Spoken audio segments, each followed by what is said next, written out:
So let's learn.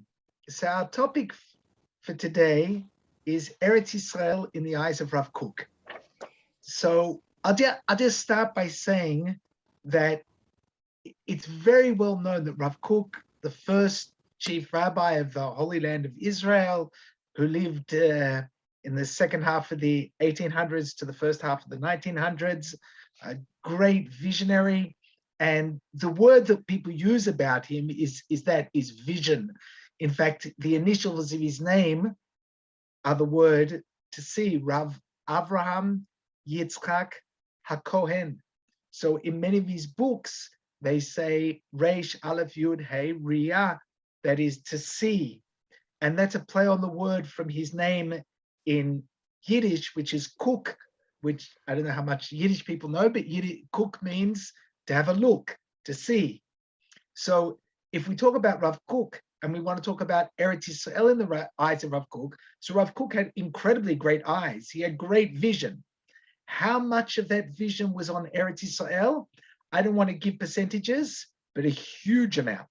That is, Rav Kook's had an incredibly wide vision, a penetrating vision, a great vision. And Eretz Yisrael was central to that vision. Someone once asked Rav Kook, is Eretz Yisrael important in Judaism?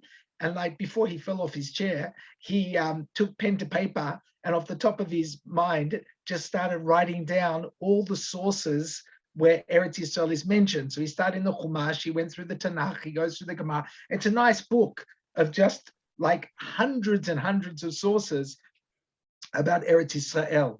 And it's hard to find in Rav Kook's writings, even the writings he wrote in Chutz La'aretz before he merited to come to Israel, any major works where Eretz Yisrael is not a central theme. So that's just an introduction. The idea of Eretz Yisrael and Rav Kook is huge. So we're only going to cover a small, tiny idea of it. And what we're going to learn from is a book called, let's see if we can get it. It comes out backwards there. Okay, so there's a book. No, it came out forwards. It was good. Okay, this is a book called Orot. Many of Rav Kook's books have the word light in them, but he has one book just called Orot. It was printed in Rav Kook's lifetime, and it's a collection of his many, many writings. His son, Rav Tzvi Rav Kook, who edited it, wrote in the introduction that if all Rav Kook's books are holy, the book Orot is Kodesh HaKodeshim, the Holy of Holies. And that book, which is made up of a selection of Rav Kook's many writings, the first chapter that was organized is under the title called Eretz Yisrael.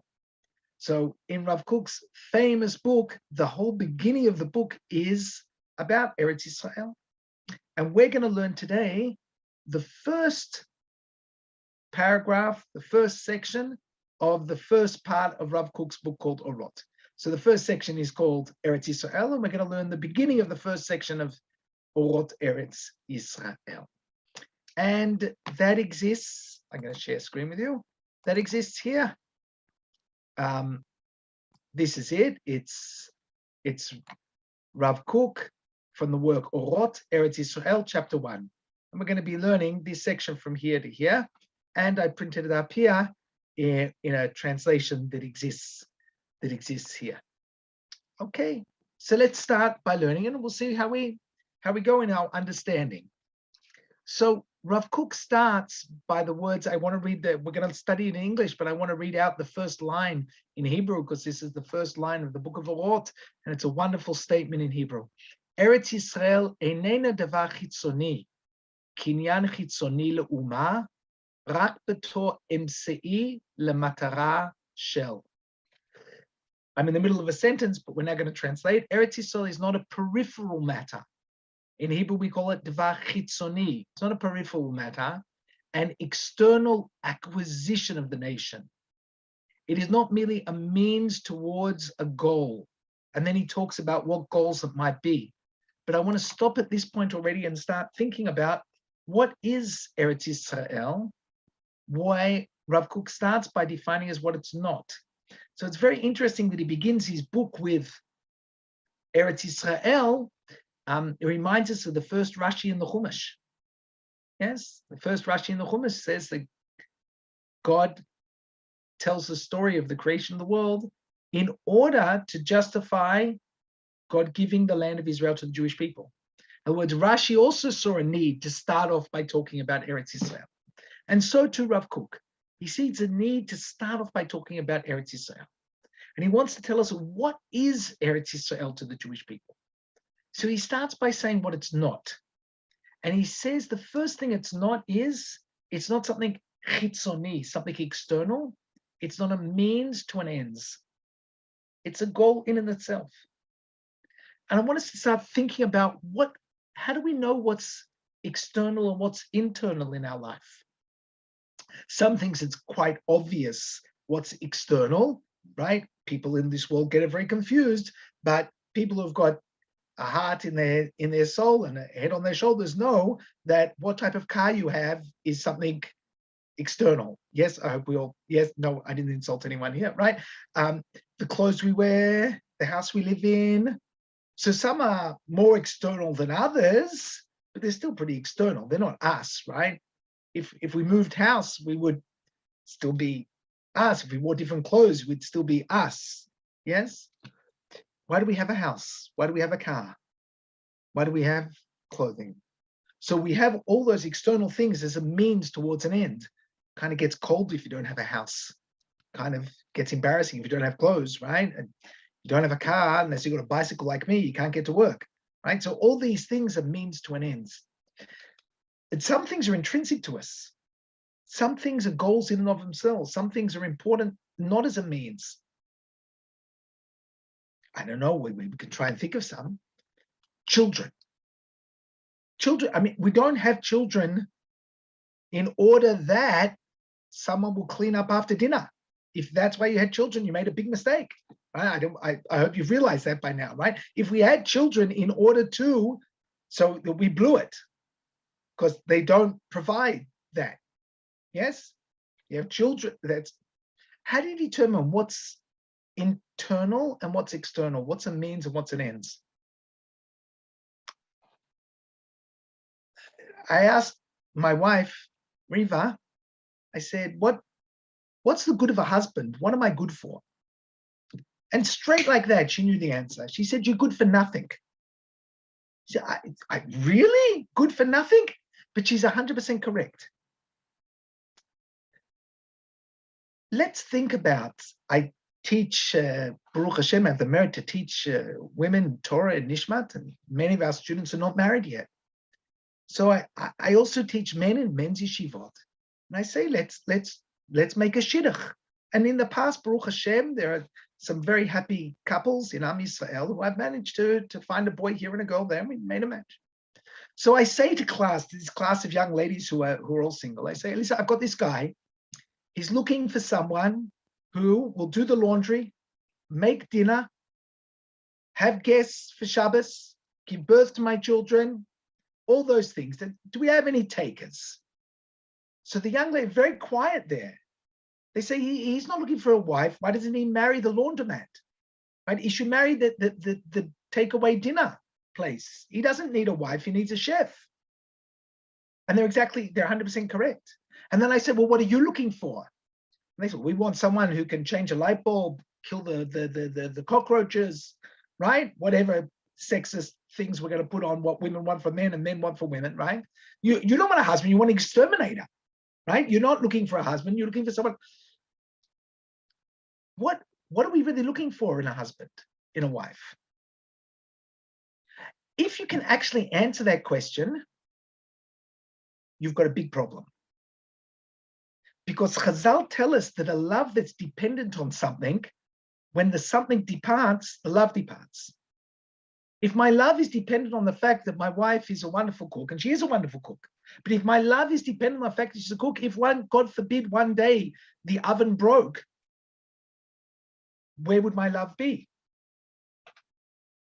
So as soon as I can answer the question, vavus, for what? Then I know that I'm talking about a means and not an ends. Now, it might be an important means and not an ends, right? My bicycle is very important to me. I get to work, I get exercise, I get enjoyment, but it's a means, it's not an ends. But when I can't answer that question, for what? but I still feel it's important. Somewhere in me says it's important. Then I know that I'm talking about something that's good in and of itself. So my wife is 100% correct. I'm not good for anything. It's just good. Right? That was the next sentence she said. She said, you're good for nothing. It's just good. She was quoting a verse in the Torah. Lo tov liot adam levado. It's not good to be alone. That is, to be together is good. What's it good for? Wrong question. So how many things are like that in our lives? How many things are good for and how many things are just good? So hopefully marriage is good. That's what Hashem says. It's not good to be alone. It's good to be married. That's good. Children are good. It's such a small word I'm using here, good. I can't tell you how good children are. I can't tell you how good marriage is. Torah. I heard this class once. I teach Balei Tshuva. I heard this class, and this rabbi was trying to incite people to keep Torah mitzvot. So he explained like this. He said, if you bought a washing machine, would it come without an instruction manual? Right? If you've got a washing machine without instruction manual, how would you do this? The woolens and the fine clothing and the dirt, the quick, you'd miss out a whole lot. It couldn't be you would buy a washing machine without instruction manual. Next statement in the class. God, would he give us the world without an instruction manual? The Torah is instruction manual, right? Instruction manual, washing machine, the world, Torah. Now that's true, but it's so belittling to what the Torah is. The Torah exists way before the world. In fact, God looks in the Torah to create the world. The Torah isn't so that we can live well in this world. I'm a man who loves Torah. I keep Torah. It's my whole life. But the Torah is not just so that Rav Sperling can make it through this world. It certainly helps me there. But the Torah is vastly better than that, vastly deeper than that, vastly more good than that. The Torah is Tov. It is Tov. It is good in and of itself. It's not for anything else. It just is good. That's what Rav Kook is saying Eretz Yisrael is. Why would we have thought differently? Says Rav Kook, back to the text. Eretz Yisrael is not a peripheral matter. It's not davar chitzoni. It's not peripheral. It's not an external acquisition. It's not a kinyan chitzoni. It is not a means towards a goal. And now he gives us two thoughts, which he rejects, that we might have thought Eretz Yisrael is. And later he gives in this section down here, he gives a third idea. The first idea is it's a goal of the general coagulation, that means the joining together of the nation, nor of strengthening its material existence or even its spiritual existence. Let me explain what two ideas Rav Kook is negating here. The first is secular Herzlian Zionist philosophy.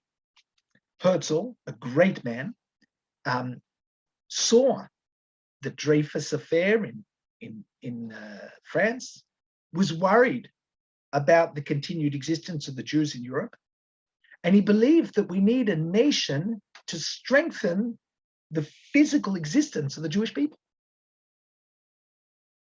Now, he wasn't so concerned where that nation is. He was offered a whole lot of options, which he was quite willing to take. I think Madagascar, Uganda. We could have made the movie Entebbe without going anywhere, right? But that didn't happen. But the reason he wanted a land was for the physical existence of the Jewish people as a fight against anti-Semitism. Does the land provide that? Yes and no. I don't want to scare anyone off of making Aliyah. Certainly, a Jew feels safer walking the streets of Eretz Yisrael than they do walking the streets of Paris nowadays. But on the other hand, it still hasn't solved all the problems of anti-Semitism, not in the land of Israel, outside the land of Israel. But Rav Kook says that that's one philosophy. The other philosophy, he says, was that we need to come together to form a nation to strengthen not its material existence, its spiritual existence. What does Rav Kook mean by its spiritual existence? By its spiritual existence here, Rav Kook isn't talking about a religious idea. He's talking about the philosophy of another Jew who went by the pen name Echad Ha'am, one of the nation. There was a great writer in the beginning, in the early 1900s, and a secular Jew, and he believed, he very much didn't agree with Herzl. He believed we need to come back to form a state and come back to our land in order to revitalize Jewish culture, Jewish language, Jewish theater, Jewish art, Jewish music, Jewish thought, Jewish literature. Echad Ha'am, he disagreed with Herzl entirely. He said, we're not coming back to form a physical anti-Semitic place against anti-Semitism. We're coming back to form a Jewish life. Now, Herzl, who was very deep into European secular world, didn't understand Echad Ha'am, but that was Echad Ha'am's philosophy. You can find both those philosophies in the political domain in Eretz Yisrael today. There are certainly big thinkers who believe that the reason we need to strengthen Israel is because of security. Never again fight against anti-Semitism. And you find many secular Jews who believe that we need to be in the land of Israel because of our Jewish culture, of our Jewish heritage, of our Jewish thought. There's one third option that Rav Kook writes, which is much more familiar to us religious people. Rav Kook writes it a little further on in the text. Let's go down in English where he says, the thought regarding Eretz Yisrael that is merely a peripheral value to facilitate, that is, it's something external as a means to the substance of the unified nation, again, to join the nation together, but here, not for security and not for culture, even when it comes to fortify the concept of Judaism in the diaspora, in order to preserve its form and to strengthen the belief and fear in Hashem, and to strengthen the performance of the commandments in the proper fashion. Here's a third idea of why we want the land of Israel. We want the land of Israel to help us do Torah and mitzvahs. Now, those people who are watching, and listening, who have made Aliyah, I assume that a major push to come to live in Israel, and if not a major push, certainly a major benefit that we feel in Eretz Yisrael, is it's so good for our Avodat Hashem. It's just amazing here. We learn more Torah, we keep more mitzvot, Shabbat is better, everything. I love it.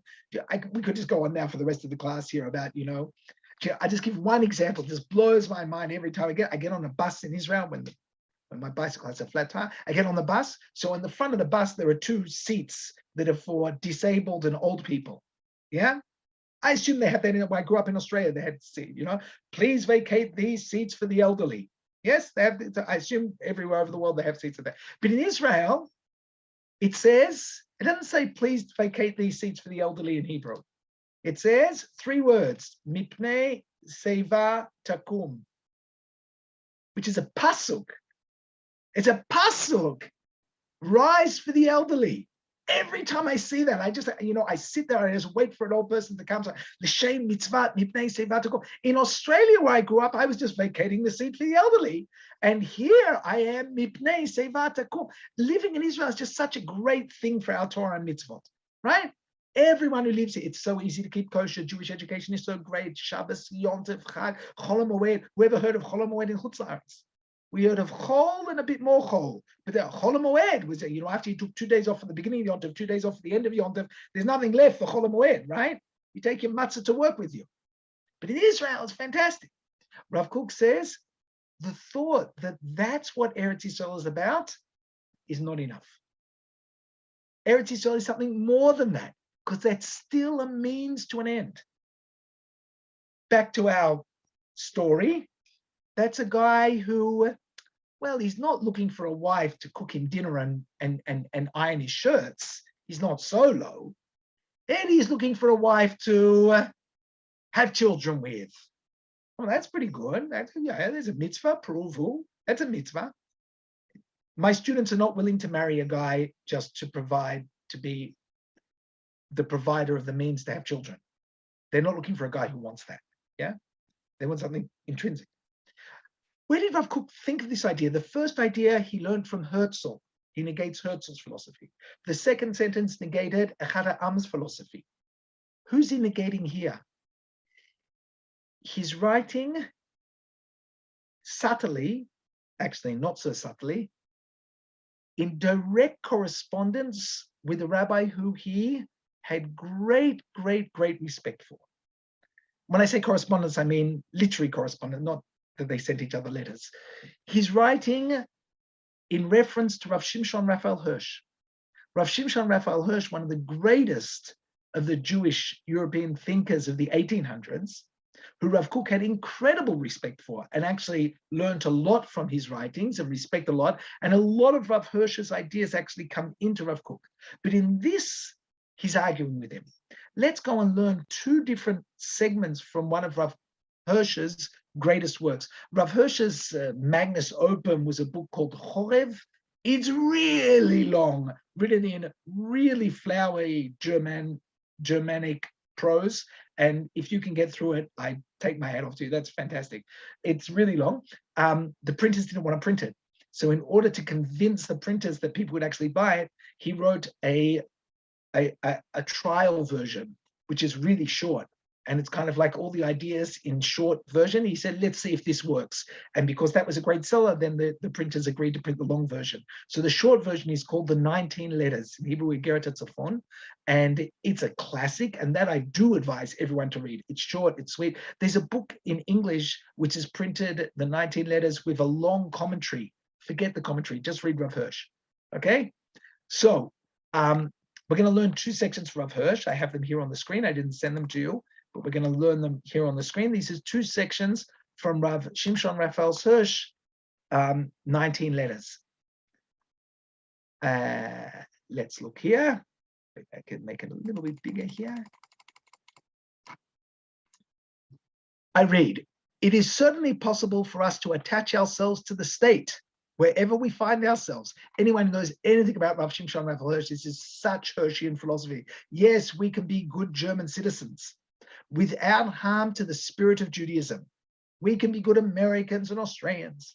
After all, he says, our former independent statehood did not represent the essence or purpose of Israel's national existence, but merely just remember what we're learning in Rav Kook, what did our statehood represent? A means to the fulfillment of its spiritual task. The bond of Israel's unity was at no time land and soil, but only the common task of keeping Torah. In consequence, Israel still today constitutes one entity, even though it is far from its land and in exile, it joined with the other nations. Okay, so here we see Rav Shimshon Raphael Hirsch writing very clear that the land of Israel, the land and the soil of Israel is only a means to the end. What's the ends? Keeping Torah mitzvot. We go to another place in the 19 Letters.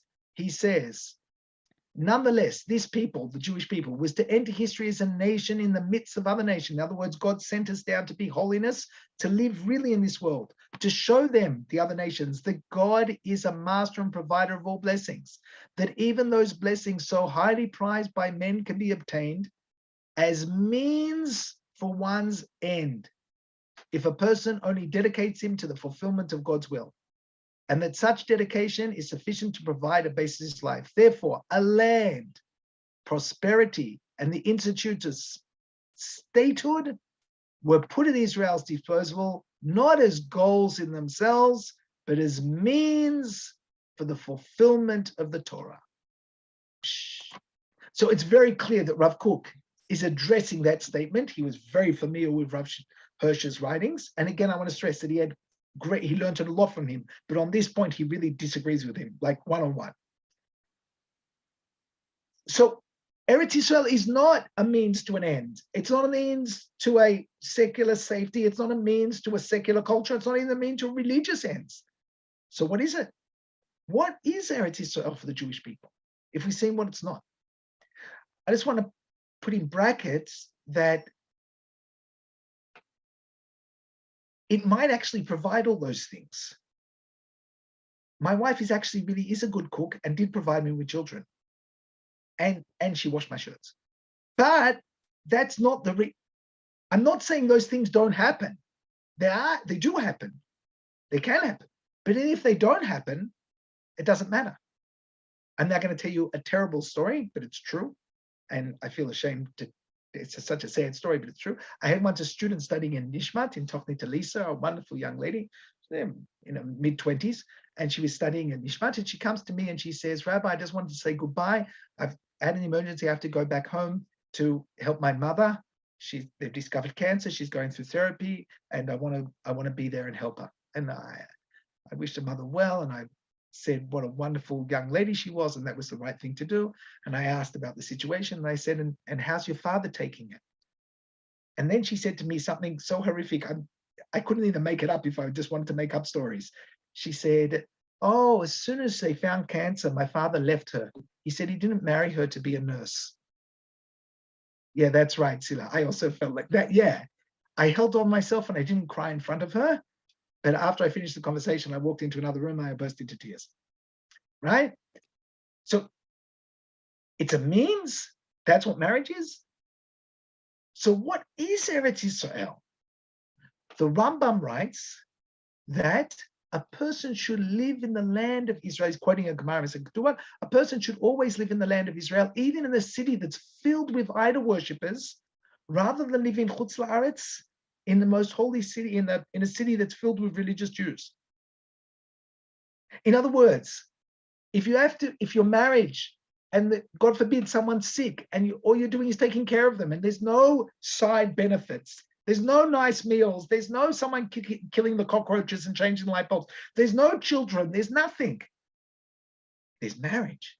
So you're in Eretz Yisrael, there's no minyan, there's no bus with a sign that says Mibnei Sevatakum, there's nothing. You live in downtown Bethlehem. And lovely, I'd love to live downtown Bethlehem. It's hard to get a minyan there, right? No minyan, no Jewish schools, no nothing. Says the Gemara, and the Rambam quotes it halacha, you should live there rather than in Crown Heights or at your own city, right? Wherever religious Mecca is in your neighborhood. So we discussed what it's not. But I see as we've already used up half our shiur. We haven't even started talking about what Eretz Yisrael is. All we talked about is what it's not.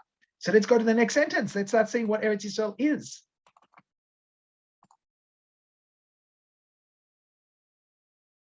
Eretz Yisrael, says Rav Kook, is an independent unit.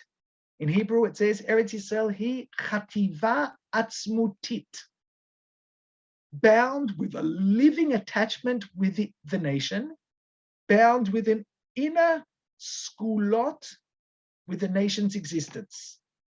Kshura b'kesher chaim im ha'uma, chavuka b'skulot pnimniot im mitziuta. What's a skula? What does it mean, a living attachment? This is a major theme in Rav Kook's writings, that there's way more to the world than the physical existence we see around us. That there's a spiritual reality to the world also. Rav Kook explains that Eretz Yisrael is part of the inner spiritual makeup of the Jewish people. It is bound to the Jewish people on a spiritual level, on the level of a skula, on the level of an inner spiritual reality. This is how we would try to describe to someone what great marriage is. It's a connection that's based not on changing light bulbs and making dinner, but on an inner spiritual connection. That's a connection between parents and children. That's a connection between us and Torah. Says Rav Kook, that's the connection with us and the land of Israel. It's living. It's spiritual. Let's try and understand that. Just historically, we can see that. In the Chumash, there's a section where God tells us if we're bad, there'll be a lot of plagues and curses. And in the middle of the long list of curses, it says the land will lie fallow. And the Ramban Nachmanides says, oh, that one's not a curse, that's a blessing. Why? The land lying fallow? He says, yeah, when the Jewish people are kicked off the land won't give out its fruit to any other nation. It's faithful to us. The land lying fallow when we're not here is part of its living connection to the Jewish people. That's very nice. You read a Ramban, you say it's really nice. But then you look at the land of Israel today and you see that reality. You can actually very easily on Google Maps look at satellite photographs of the Middle East. And one of the only political borders that you can see on satellite pictures are the borders of the land of Israel. Because you can't see the borders between two other countries because they're lines, political lines on a map. And they don't show up in real satellite photographs. But the border of Israel actually does, because the border is green, green, green, green, green, border, desert. You can actually see that the land of Israel is giving forth its fruit because the Jewish people have returned to it. It's like a living connection. It's like a person who's been in isolation for Corona, and then suddenly their grandkids get to come and visit. And their whole nature changes, and they burst out and they become alive again. The land of Israel is a living connection, but that living connection is based on a spiritual reality. So let's take this a bit further. What's that spiritual connection that we have? How can we explain that spiritual connection? What Eretz Israel? Again, Eretz Israel for Rav Kook is not a means, it's an end in itself. And that ends is a living spiritual connection with the Jewish people. Let's look at the next sentence.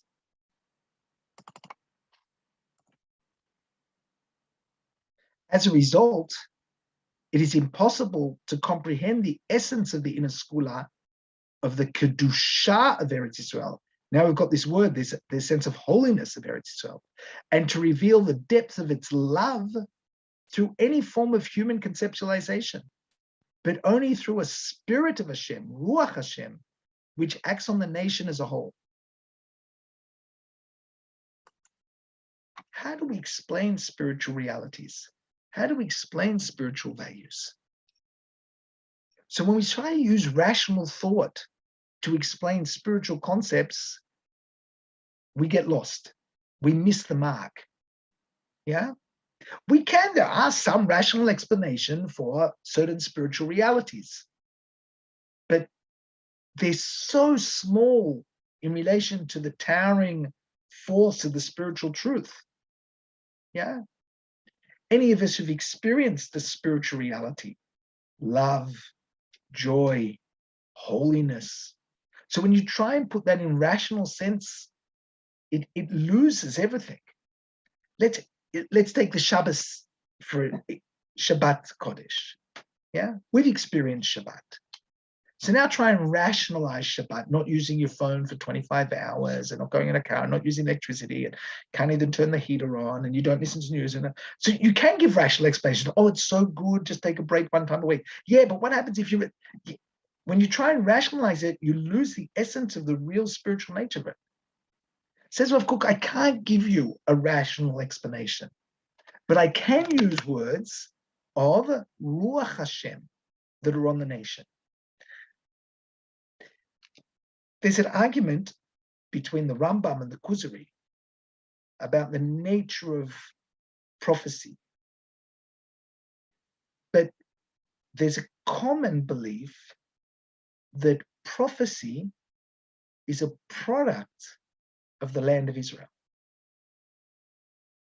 That is, we only find prophecy in the land of Israel, or for the land of Israel, or as a result of the land of Israel. Prophecy is part of a level of spirituality that the Jewish people can attain when they're connected to their spiritual roots in the land of Israel, to that word that Rav Kook used, kedusha. The reason for that is because we're connecting to a spiritual level that comes through, in the words of Rav Kook, with Ruach Hashem, a spirit of God that's on us. And then he used another word on the nature, on the nation as a whole. Let's look at those words again. He says, only through the spirit of Hashem, Ruach Hashem, which acts on the nation as a whole. So there are two concepts that Rav Kook is bringing out when he's explaining the connection to Eretz Yisrael. We're talking about an inner skula, we're talking about a level of holiness, we're talking about something which is beyond the rational. But it does come through when we're talking about levels of prophecy and the nation as a whole. The connection of the Jewish people to the land of Israel is first and foremost a national connection. And this is a concept that Rav Kook talks about at great lengths. The nation of Israel as opposed to the individuals of Israel. Rav Kook stresses that Judaism is a nationwide project. It's true we have individuals in Am Yisrael. The Torah is for the individuals, and every individual has to do his part. Every individual is judged. But we have something that's way bigger than individuals. We have a thing called Klal Yisrael, the nation of Israel. And that's not just the total mass of the Jewish people one-on-one. It's something much bigger than that. It's the national side of Am Yisrael. Mamlechet Kohanim v'Goy Kadosh. A kingdom, a goy, a nation in the world. The land of Israel somehow is connected to that concept. Rav Kook's hinting here that the land of Israel is connected to this level of Ruach HaKodesh, of prophecy, and connected to the nation of Israel as a whole. Let's go on and continue reading the next slide.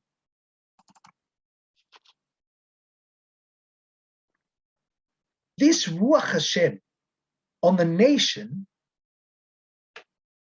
the natural spiritual formulation of Israel's soul, sends its rays in natural colors in all paths of sensitivity. Don't worry, in Hebrew it's not any clearer. It's typical Rav Kook, he's off in a spiritual world.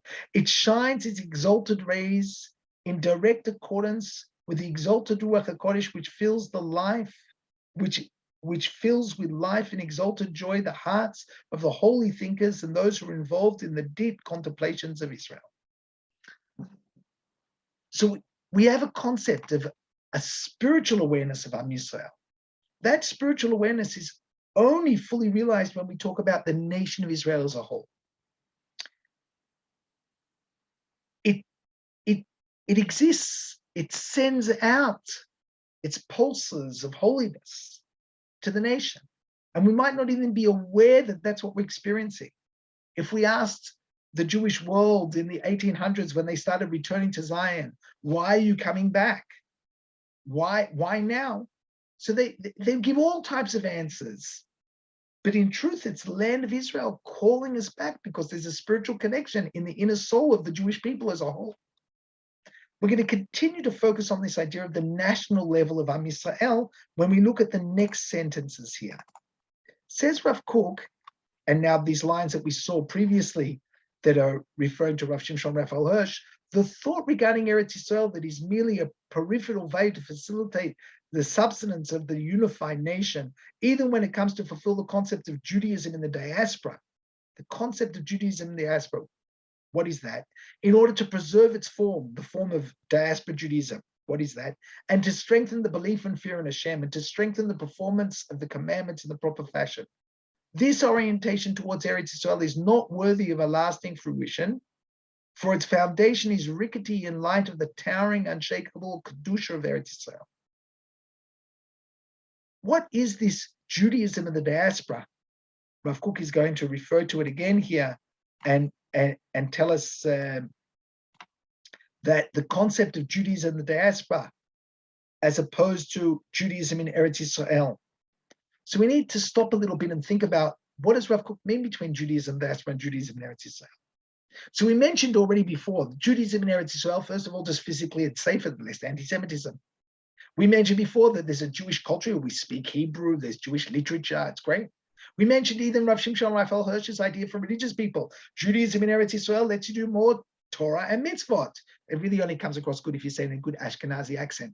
Torah, the mitzvahs, right? That's what you could do here in Eretz Israel. But Rav Kook says, no.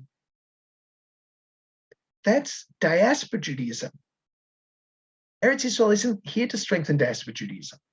What does he mean by diaspora? Isn't the Torah everlasting for everywhere? What does he mean, diaspora? I lived in the diaspora. I put on tefillin. The Rambam lived in the diaspora. The Talmud Bavli, they lived in the diaspora. Hey, there are a lot of frum Jews in the diaspora. Don't get down on diaspora Judaism. There are a lot of good frum Jews in the diaspora who are doing a lot of mitzvot. 100%. No one doubts it, and Rav Kook isn't coming to cast any aspersions on that. Rav Kook himself lived the first years of his life in the diaspora. What does he mean by diaspora Judaism as compared to Eretz Yisrael Judaism? So there's a unique idea here that is connected to what we talked about when we talked about the nation of Israel. There's a level of inner holiness of the Jewish people which is beyond the holiness of an individual Jew. Every one of us as a Jew keeps Torah mitzvot. It's much easier to do that if you do that within a Jewish community. You need a shul, you need a minyan, you need a mikveh, you need Jewish schools, you need a Beit Midrash, you need a yeshiva. So it's nice to keep Judaism, it's correct to keep Judaism in a community. But when we have a community, what we're keeping is a community that's allowing us as individual Jews to keep our individual Judaism. A synagogue allows me to daven. A yeshiva allows me to learn, and a kosher butcher allows me to have cholent. The structure is my Judaism. And isn't it wonderful when we've got a whole lot of us together keeping Judaism? And that's true. When we have a whole lot of Jews living together, doing a whole lot of Judaism together, it's really impressive. It's a wonderful thing. And the Jewish people did it for 2,000 years. But Rav Kook wants us to think about another level of Judaism. That is to reveal the national soul of the Jewish people. The national soul is more than just the united lot of the individuals. It's Am Yisrael revealing itself on a world scale. It's to bring out concepts that we can't bring out as individuals, no matter how many individuals we are. We can see some of this in the state of Israel today, though I'm the first to admit that we've still got a long way to go. Rav Kook himself, we've got a long way to go. At its height, it will be with a Beit Mikdash and with a holy nation and with Mashiach Tzidkenu. But even today, we can see elements of it.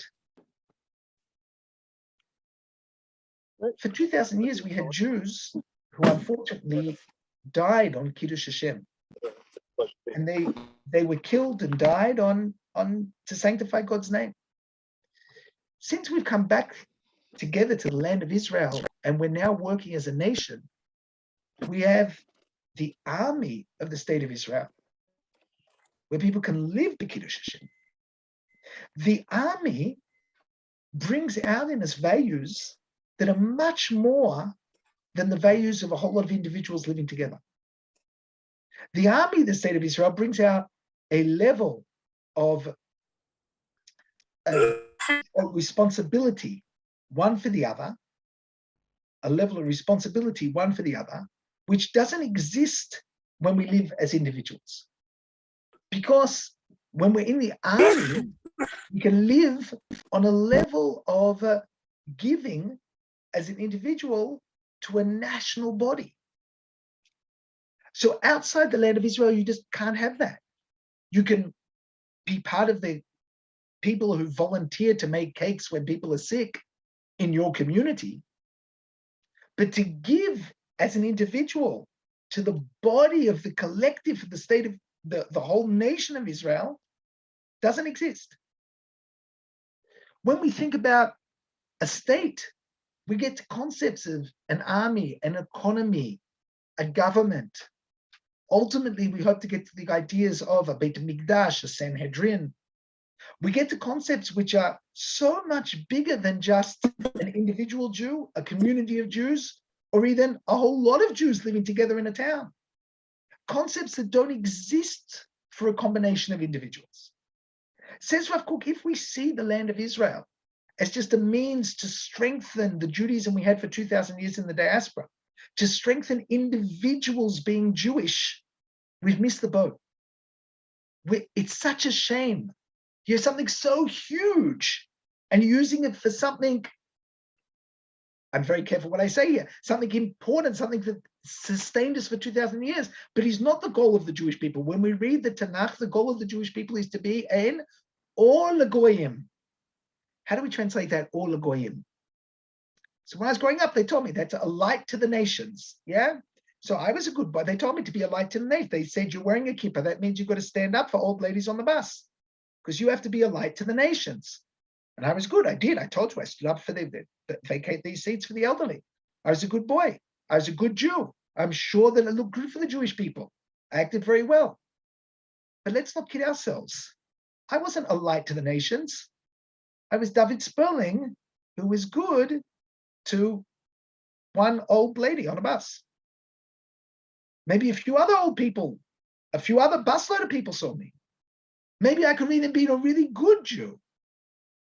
But only a nation can be a light to the nations.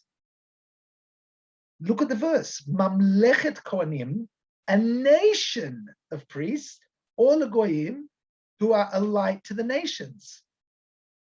To be on the level to be a light to America, a light to Europe, a light to a cosmopolitan universal world, we have to act on the level of a nation. We have to live on the level of a nation. Let's continue in the letter. That's what in the piece from Rav Kook.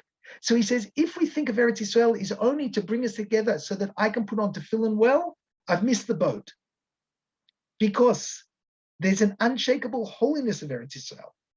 Last paragraph, the concept of Judaism in the diaspora, that is, of the sustainability of individual Jews, will only find its true strength through the depths of its involvement in Eretz Yisrael. What kept Jews in the diaspora going for so long? What sustained Judaism for 2,000 years?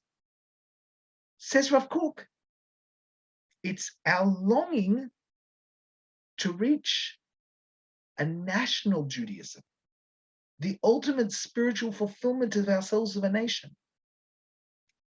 Now, that longing is what we express ourselves in the end of the Seder night.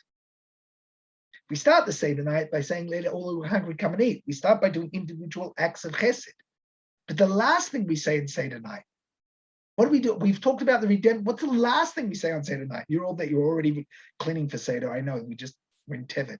We're already cleaning for Seder. But the last thing we say on Seder night is L'Shana Haba B'Yerushalayim.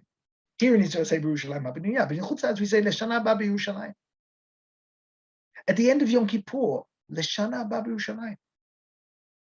Our messianic dreams are for the Halechenu Komiyut La'atzenu, to bring us upright to our land. What sustains us in Chutz La'aretz, in our individual Judaism, in our community Judaism, in our small Judaism, is the strength of our belief in a bigger Judaism, in a messianic Judaism, in a world level Judaism, in a huge Judaism. That's what sustains me for 2,000 years. The knowledge that we're not always going to be here. Now, if your idea of messianism is the Messiah will come and we'll be able to walk to shul with our kippot and sit it out and no one will be scared of us, that you've missed the idea of Messiah. The Messiah isn't coming just so that we can walk to shul nicely. The Messiah is coming to make a change to humanity, to the world, to the spiritual structure of everything. For that, the Jewish people need to act as a nation. So says Rav Kook, back to the letter, The concept of Judaism diaspora will only find its strength through the depth of its involvement in Eretz Yisrael. The more we long for Eretz Yisrael, the more we're connected to that idea, the more our concept of Judaism in the diaspora can find vitality and survive. Only through its longing for Eretz Yisrael will diaspora Judaism constantly receive its inherent qualities. It has inherent qualities. It's an incredible thing, diaspora Judaism, 2,000 years of Judaism in diaspora. But only through its longing for Eretz Yisrael, that's a quote from the Gemara, the yearning for salvation, Tzipiyah Yeshua, a longing for a constant movement to get connected to a bigger ideal. That's what gives me the ability to continue with my small Judaism in Chutz La'aretz. But if I knew that my Judaism in Chutz La'aretz was going to exist forever just the way it is, then it's too small for my dreams.